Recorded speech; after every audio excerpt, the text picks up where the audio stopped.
You're listening to the DolphinsTalk.com podcast network.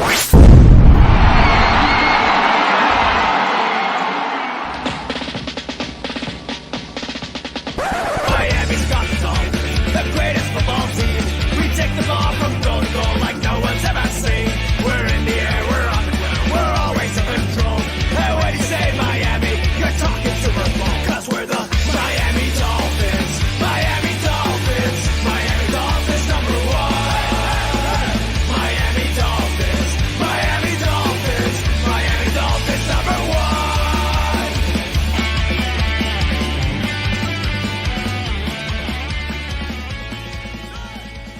Oh,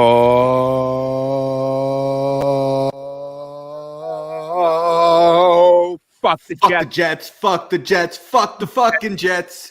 Fuck the Jets. Fuck the Jets. Fuck the fucking Jets. Fuck the Jets. Fuck the Jets. Fuck the fucking Jets. Fuck the Jets. Fuck the Jets. Fuck the Jets. Fuck the Fuck 'em. Jets. Fuck them. I hate the Jets so much. Even when the Dolphins are 3-7, I hate the Jets. I hate them. Hate them. Nothing worse than the Jets, you know? Well, I hate them. I hate them even more when we're bad because, I mean, we're filled with all of this rage and this anger from how disappointing the season has been. So we just need somebody to take it out on. And Yes. who better to take it out on than Gangrene? Yeah, there's nobody better than for the Dolphins, the Miami Dolphins football team and the fans of the Miami Dolphins to get up all of this pent up anger and disappointment and frustration, to get it all out, take it all out on the Jets. And I would love nothing more than the Miami Dolphins to go into the Meadowlands during MetLife takeover weekend and to stomp a mud hole into the Jets. Would love it. Would love nothing more than Tua and the Dolphins. They go into MetLife Stadium and they just destroy the Jets to the tune of like 41-3 or something like that. Like, that would be a perfect situation for me personally.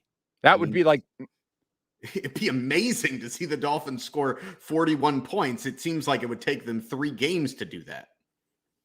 let's go. Yeah, let's go, right? Let's go, Jeff. Let's go, Jeff. Jeff on the YouTube says, let's kick their asses. Hell yeah, let's fucking go. Let's go. This, I should have told everybody, this is going to be an episode with swears in it. It's very difficult to do a show without swears when the Dolphins are taking on the Jets, especially because we have to open it with the Fuck the Jets song every episode. I like having that disclaimer after about 30 F-bombs. Yeah, well, listen. I mean, yeah, probably everybody's gotten the idea by now, but there it is. It's happening anyway. Listen, it's Dolphins-Jets week. It's the same old Dolphin show, sponsored by BetUS, part of the DolphinsTalk.com podcast network. I'm Josh Katzker. With me today and every day, my brother from the exact same mother, Aaron the Brain. Aaron, say hello to the people. Hello to the fucking people. Absolutely. Hello, people. Carlos, the great Carlos Hernandez, who runs the I Am a Miami Dolphin fan Facebook page. He is here. He's in the chat. He says F the Jets. Carlos knows what's up. Oh my goodness. If you haven't liked that Facebook page, by the way, go over there, do it. Join the squad. A lot of people on that Facebook page. And it's a good place for all kinds of Miami Dolphins content, memes, fun stuff. It's a good place. It's a nice, refreshing thing to put into your Facebook feed because there's a lot of really depressing stuff on your Facebook every now and then. But the I Am a Miami Dolphins page, that's a pretty good one. I'm a Miami Dolphins fan page on the Facebook. That's a good one. You know what else is a good place to go to is DolphinsTalk.com. It's your one-stop shop for all things Miami Dolphins. So you should be visiting DolphinsTalk.com each and every day. You should be following at Dolphins Talk on Twitter. You should be following at Same Old Dolphins.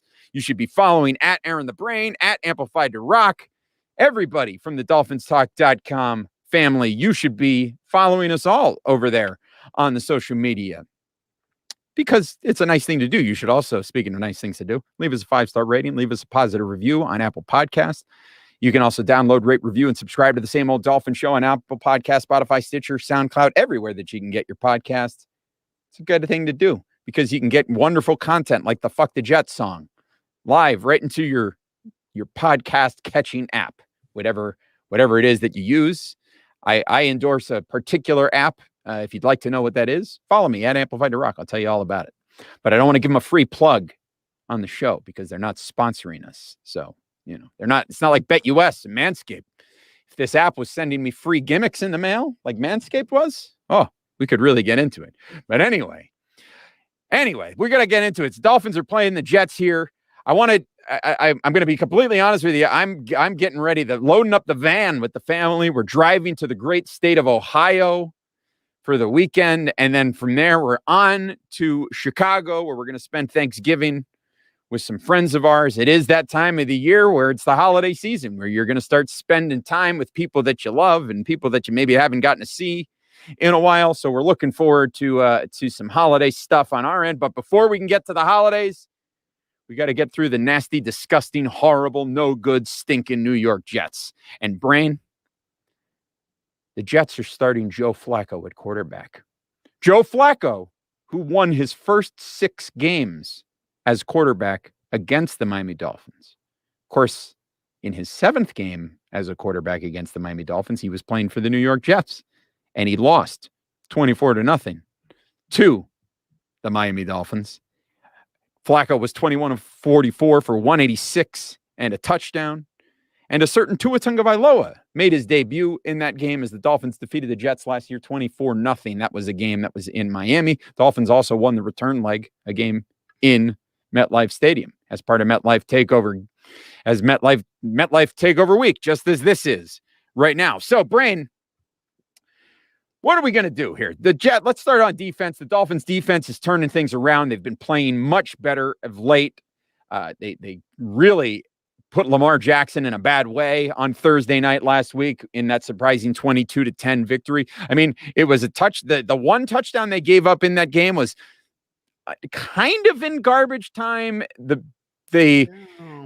Ravens took advantage of a one acceptable roughing the passer call on Jerome Baker that, I don't like the rule, but it is the rule. But then another roughing the passer penalty on Javon Holland that should never have been called in a million years.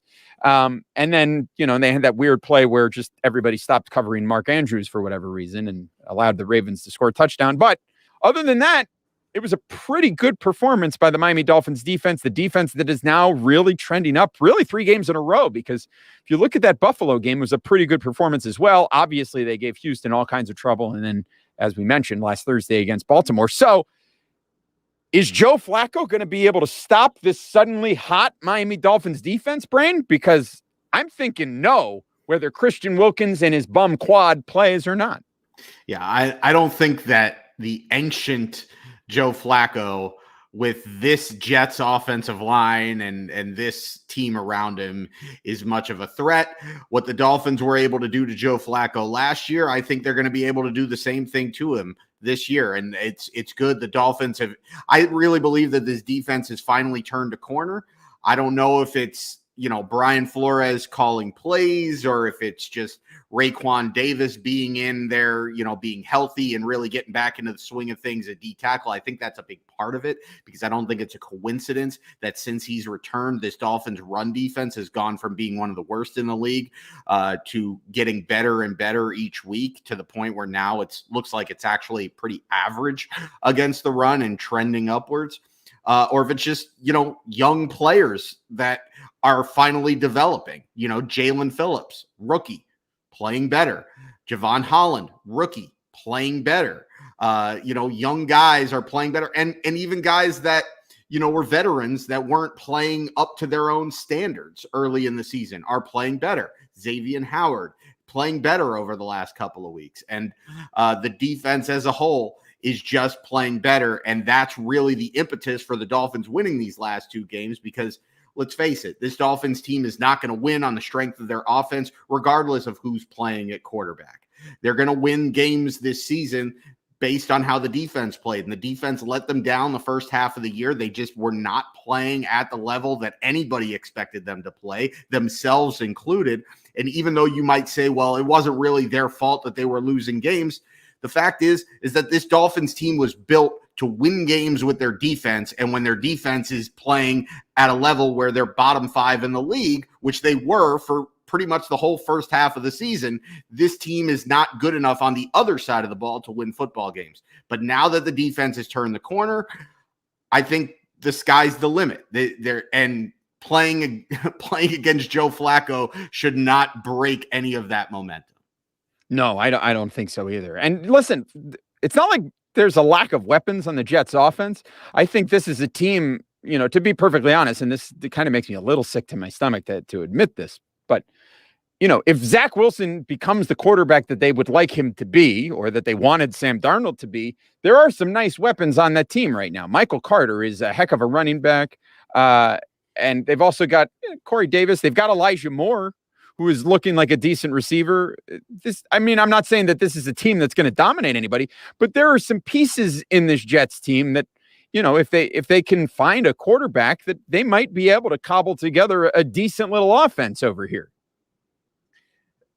It's whatever. They're nothing there. That's first off, their offensive line is bad too. And they don't have a quarterback. And if you don't have an offensive line and you don't have a quarterback, well, we're Dolphins fans. We should know by now how that goes. That's true. That's a good point. So you could have the best weapons in the world, and the Jets do not have the best weapons in the world. Michael Carter is a nice running back, but he's averaging less than 4 yards a carry. He's doing some things catching the ball out of the backfield, and that's nice, but there's nothing special about Michael Carter. And Can I ask you a question? Can I ask you a question? Yeah. Would you rather have Michael Carter or Myles Gaskin? It's a wash to me. What's the difference? What numbers wise, what's the difference? I don't know what the difference is necessarily numbers wise, although my feeling is that if I looked at the analytics, I would imagine that Carter is probably doing a little bit better this season than Myles Gaskin. And there were a lot of people that were suggesting that if Michael Carter had been available for the Dolphins, that this was a guy that they should have gone for.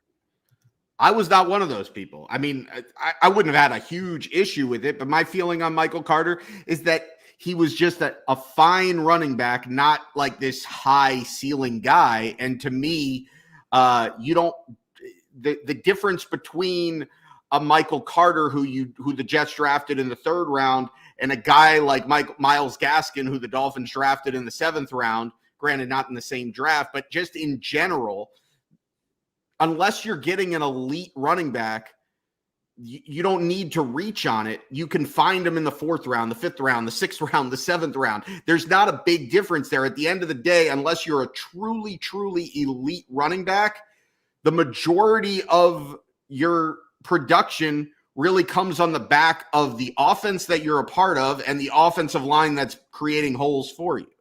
Yeah, and that's been shown over and over and over again. We could talk about it week after week after week. We talked about it on our last show when we brought up Najee Harris. Najee Harris was consensus best running back on the board. I still believe can be a special running back in this league, but he's not putting up any kind of special numbers. Why? Because his offensive line sucks. The offense around him isn't very good, and so you're getting the same numbers. So it doesn't matter. And that's the whole thing with running backs in general in this league, is that they're a dime a dozen. There isn't a huge difference from one guy to the next. The difference in production, by and large, comes from the offense that's around them and the offensive line that's blocking for them. Yeah, that's a true fact. And we know already that the Dolphins offensive line is a trouble spot. And we're going to talk about how the Dolphins offensive line is going to probably continue to be a trouble spot this week when we talk about how they match up against the the Jets defensive front when it comes to their pass rush. But first, life is back on sports bettors and BetUS as your NBA, NHL, UFC, and yes, NFL betting lines up for their 27th year. And live betting is up on all of it. Log in to betus.com or call 1-800-792-3887. That's 1-800-79-BET-US. BetUS for 125% sign-up bonus with the promo code Dolphins Talk. Customer service pros are ready to get your phone, social, and online sports betting kickoff started now. Play with the proven mainstay in the industry, BetUS. You bet. You win. you get paid. BetUS.com. Brain, on offense, this is where the Dolphins have struggled. And we talked about it. It's been a mess. There's no two ways around it. It's been less of a mess when Tua's been in, but it still hasn't been great offensively. And I think a lot of it is scheme. I think this Godsey Stoodsville team has not really put together a very good offensive scheme. And on top of that, the offensive line has just been an abject failure this year for the Dolphins. And I don't know that there's anything else that you can say about that other than it's just been such a disappointment in so many ways. And so you've got the Dolphins against the Jets. Jets are a bad team. They've been terrible against the run. And that brings me to a question that comes from Kevin Clements on YouTube. He says, do you think we can finally have a 100-yard rusher this week? And I mean, my gut tells me the answer to this question is no, but Brain, perhaps you have other thoughts on the matter. If there's a week for it to happen, I mean, this is the opportunity, because the Jets are giving up 4.7 yards per carry. The Dolphins should feel inclined to run the ball more, not only because the Jets are so bad at stopping the run, but because the one thing that the Jets defense does well is get after the quarterback. And we all know that one way to slow down an opposing pass rush is to run the football. And the other thing is that if this Dolphins defense does what we expect them to do, the Dolphins should be playing with a lead in this game. They shouldn't be playing from behind. And that's another recipe for running the football. So there should be opportunities.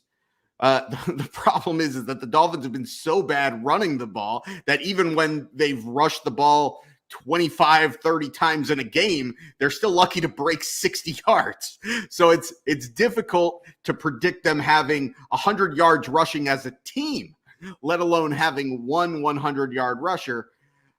For that to happen, I feel like it's going to need to happen with them like breaking a 30 or 40-yard run.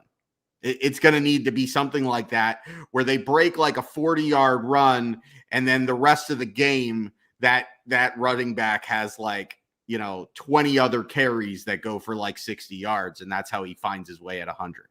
So you're saying we need somebody to do the Kalen Ballage against the Vikings, where he busted, what was that, like a 97-yard touchdown run for Kalen Ballage, and I think that was the only thing he did, and that like the entire time he was a running back for the Dolphins?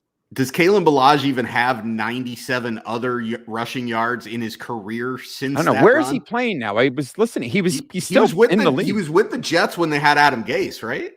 Is he still there? I have no idea. Okay. Like you vamp. I'm going to find out where Kalen Ballage is playing. Oh, great. But no, I think that the Dolphins have an opportunity to run the football well. He's currently on the Pittsburgh Steelers.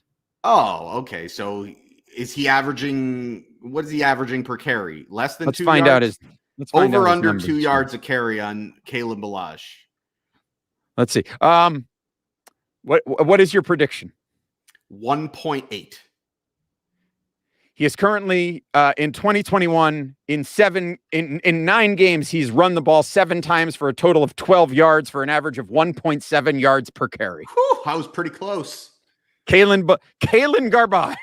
Kalen Garbage. Yes, that takes me back. I forgot about that. The good old days. Anyway, go ahead. Talk about it. Are the Dolphins going to run the ball today or what? Or on Sunday? What are they going to do?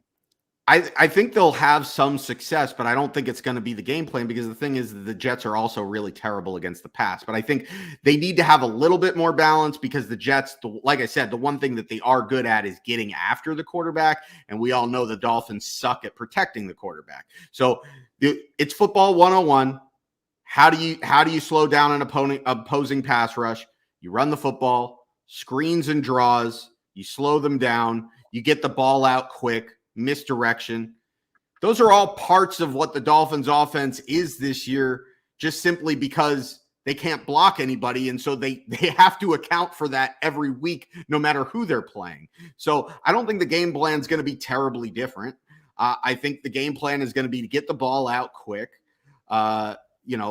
try to attack with the short passing games, get the ball to Jalen Waddle in space. They've been pretty good when Tua has been the quarterback, with these scripted drives to start football games, to start the game, to start the half, where they seem to have gotten into a rhythm. And then they'll mix in the run here and there. But I think this is an offense that's built to open up the running game, to pass the ball and then keep teams honest with the run, because we're just not good at running the football. Now, that said, for some reason, we still love to run the ball on first down unsuccessfully, and I don't really understand that. So it wouldn't surprise me if we see that again this week.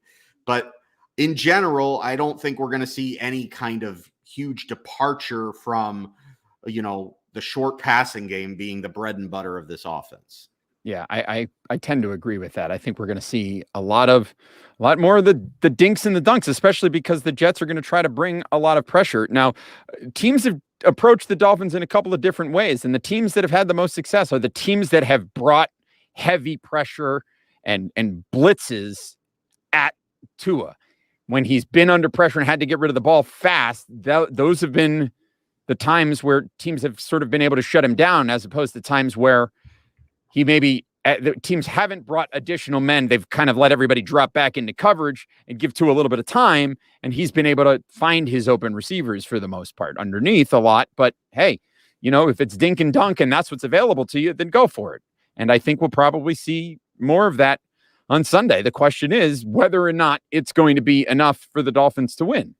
And if the Dolphins can slow down Joe Flacco, how do you slow down? God forbid. How do you slow down Joe Flacco, who's barely moving? I don't know.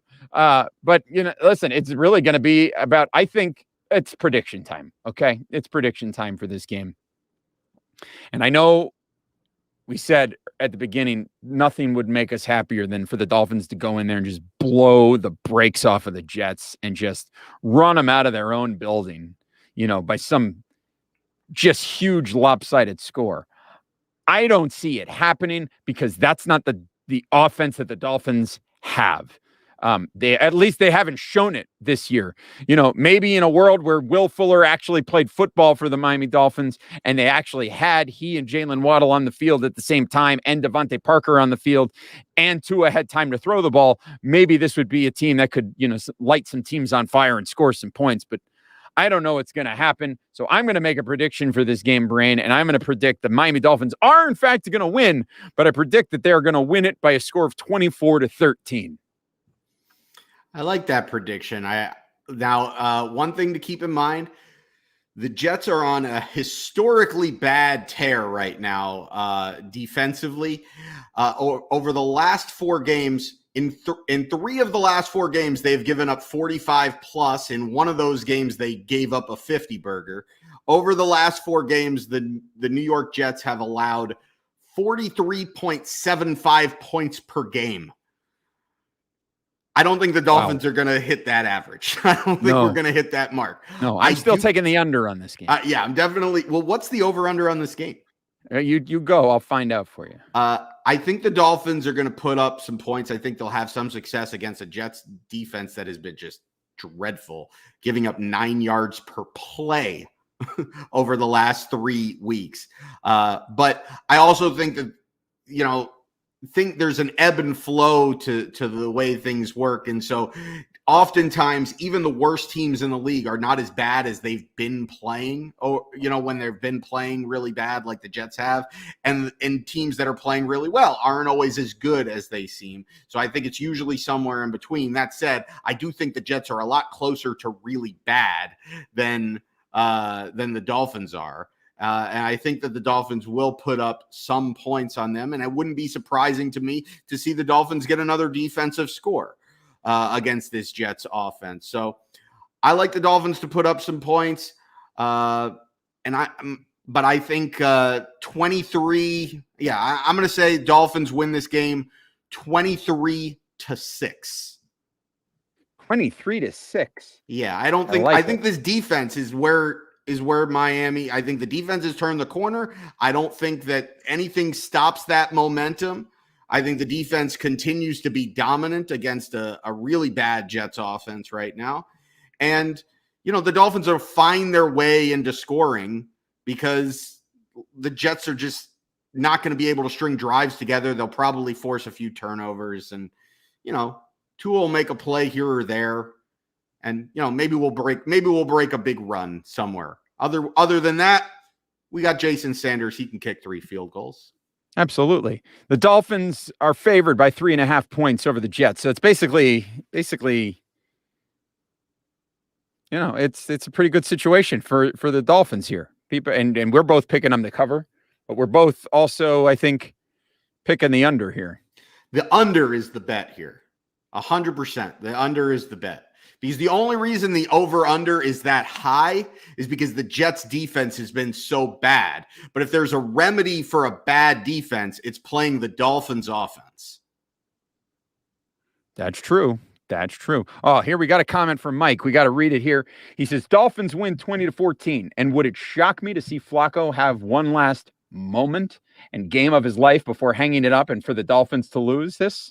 No.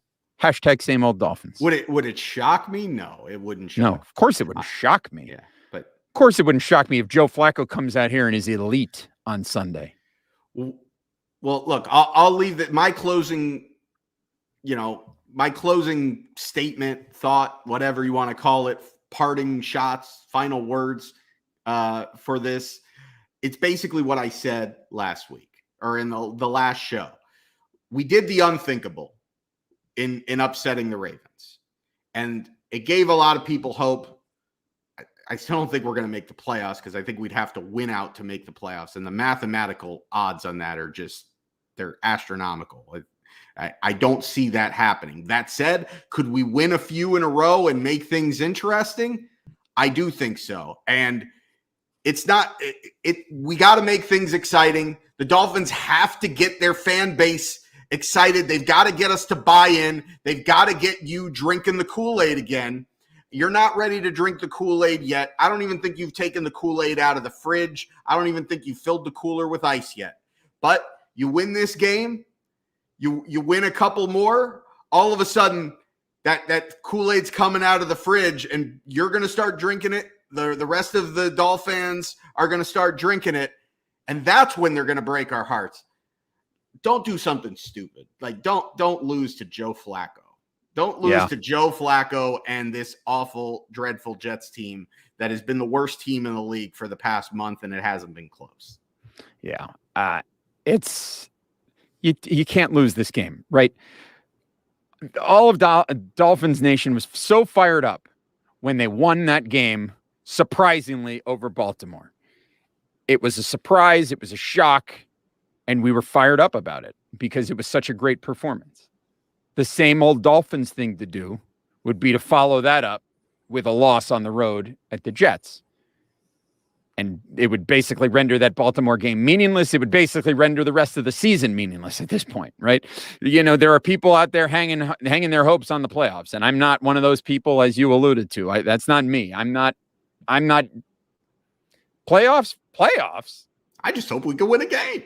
Yeah, it's seriously. That's all. That's where I'm at. Let's just win, and let's just keep looking at these guys that we've got on our roster and figure out who's going to be part of the team going forward. That's kind of where I'm at, and we'll see from there.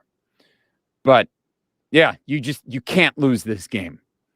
You cannot lose this game. If you wanted that game over Baltimore that win over Baltimore to mean anything, you have to follow it up with a win over the Jets. I'm not saying it needs to be necessarily an emphatic win I don't think it's going to be, but you've got to beat the Jets, because if you can't, then what have we proved? We've proved nothing over these past couple of weeks. So you got to win that game. That's all I got to say about it.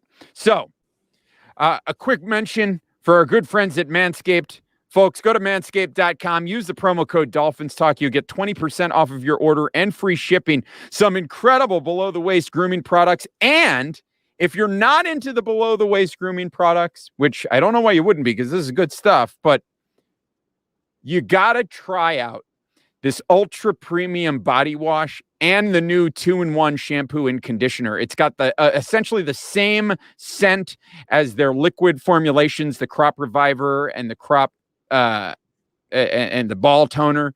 This stuff is amazing. It's a really, really great product. And so maybe you've been looking for a new shampoo, you've been looking for a new body wash. Head over to Manscaped, use the promo code Dolphins Talk. You'll get 20% off of your order of this stuff. You can try it out and maybe you'll like it. And maybe Manscaped will have a new customer for life. Who knows? But head on over there. Use that promo code Dolphins Talk. You get 20% off. You get free shipping. And you get this really great new shampoo and body wash. So highly recommended. Brain, have you used it? Have you used the conditioner and the body wash? Actually, I gave it as a gift to my brother-in-law, but he loves it. Oh, good. So there you go. He's gifting the gimmicks. This is unbelievable. We got to get your brother-in-law on here to talk about this. Yeah, I got to get Jay on here to come in and do a Manscaped ad. We got to get him on here to do a Manscaped ad and to share his take over the Dolphins. Oh, testimonial. There it is. If you will, said Dusty Rhodes. All right, baby. Well, like Dusty Rhodes, we're going to hit the dusty trail. And we will be back with you. Don't know what the schedule is going to be like quite yet because I'm headed out of town for Thanksgiving, as I mentioned at the beginning of the show. So I'm headed to, going to be in Ohio over the weekend, going to be in Chicago next week for Thanksgiving. Then I'll be heading back home. So we'll figure out what the schedule is going to be. We may not have our next episode may not be live on the Dolphins Talk YouTube channel. It may be on demand, but make sure that you're subscribed to the channel anyway, because you don't want to miss any of the great content that we're going to have coming your way. Because even though the holiday is coming up, we're still going to keep the good Miami Dolphins content coming your way from DolphinsTalk.com, because that is what we do. Because another pro wrestling reference would be to say, that's what we do. Just like Mark Henry. That's what he does. Although he's not with that company anymore. He's with another company, but I'm not going to turn this into a wrestling podcast. So, Brain, thanks as always Going back for to being here. Follow him at Aaron the Brain. That's right. This is the old days when we used to talk about sports for a little while, and then we would talk about pro wrestling the second half of the show when everybody logged off. So, for Aaron the Brain, I'm at Amplified to Rock. I'm Josh. Take care of yourselves and each other. And as always, beat the fucking Jets. Go Dolphins! Fuck the Jets.